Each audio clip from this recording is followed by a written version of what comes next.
हूं दिव्यांजलि मित्र। बंगाल चुनाव ममता के लिए साख की लड़ाई है तो बीजेपी के लिए इतिहास रचने का मौका, क्योंकि जिस राज्य में बीजेपी का कोई नामो निशान नहीं था, वहां बीजेपी अगर सरकार बना लेती है तो ये किसी चमत्कार से कम नहीं होगा और इसके लिए बीजेपी पुरजोर कोशिश कर रही है। सब कुछ ठीक है, जनता में जोश है, बीजेपी का चुनाव प्रचार भी धमाकेदार है। साथ ही बंगाल की जनता बदलाव को देखते हुए बीजेपी के साथ जुड़ भी रही है। लेकिन केवल एक कमी, वो है बंगाल में बीजेपी का चेहरा कौन, क्योंकि ये साफ है कि ममता जैसी मजबूत शख्सियत को हराने के लिए बीजेपी को उसी तरह का नेता चाहिए जो ममता की धाक पर अपनी छाप छोड़ सके। बीजेपी को एक ऐसे चेहरे की जरूरत है जिसके समर्थन के लिए पूरा बंगाल एक हो सके, जिसको लोग पसंद करते हो। ऐसा चेहरा बंगाल में बीजेपी के पास नहीं है, लेकिन एक शख्स है जिस पर बीजेपी दांव चलना चाहती है। बीजेपी चाहती है कि अगर उस इंसान की हां हो जाए तो बंगाल की फतह लगभग पक्की है। बीजेपी के उस तुरुप के इक्के का नाम है दादा, मतलब सौरव गांगुली। वैसे तो सौरव गांगुली के बीजेपी में शामिल होने की खबरें काफी पहले से चल रही, लेकिन पिछले कुछ वक्त से दादा का नाम चर्चाओं से दूर।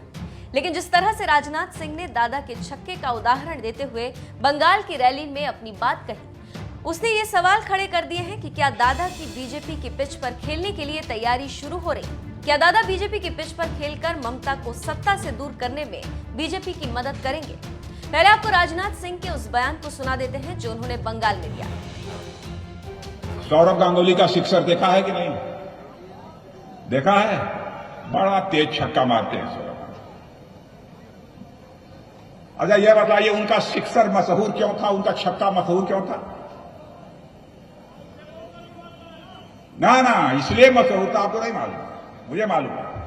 इसलिए मशहूर था जब सौरव गांगुली क्रीज को पार कर जाते थे, तब लोग यह मान लेते थे कि हमारा सौरव गांगुली जो है छक्का मारेगा, सिक्सर मारेगा, तो सौरव गांगुली सिक्सर मार देते थे। तो बहनों भाइयों, अब आप लोगों ने लोकसभा के चुनाव में जो वोट दिया है, समर्थन दिया है, उससे अब हम लोग भी अब क्रीज पार कर गए हैं। अब इस बात की पक्की गारंटी है, विधानसभा के चुनाव में हम लोग भी अब छक्का मारेंगे, सिक्सर मारेंगे और यहां पर भारतीय जनता पार्टी की सरकार बनाएंगे।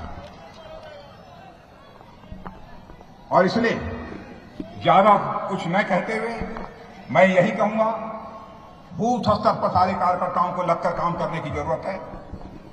और दीदी को मैं कहना चाहूंगा कि 2 मई दीदी जागशे, 2 मई दीदी जागशे, आसोल परिवर्तन आशे। राजनाथ सिंह के इस बयान के बाद बंगाल के चुनाव में एक बार फिर दादा के शामिल होने की हवा चलने लगी। राजनाथ के बयान से ये लगने लगा है कि शायद बंगाल फतह करने के लिए बीजेपी को ममता के सामने चेहरा मिल गया। वैसे इस मामले में गांगुली का बयान अभी सामने नहीं आया है, लेकिन दादा का उदाहरण देकर जिस पिच पर आगे आकर खेलने की बात राजनाथ सिंह कर रहे हैं, उस पिच पर बीजेपी के लिए उनसे बेहतर कोई नहीं हो सकता। तो अब ये देखना होगा कि राजनाथ सिंह के इस बयान का क्या असर दिखता है। क्या कुछ वक्त बाद हमें दादा के बीजेपी में शामिल होने की खबर मिलती है? वैसे आपका क्या मानना है, क्या दादा बीजेपी में शामिल होंगे? और अगर हो गए तो क्या दादा ममता को टक्कर दे पाएंगे? आपका जो भी मानना हो हमें कमेंट करके जरूर बताएं।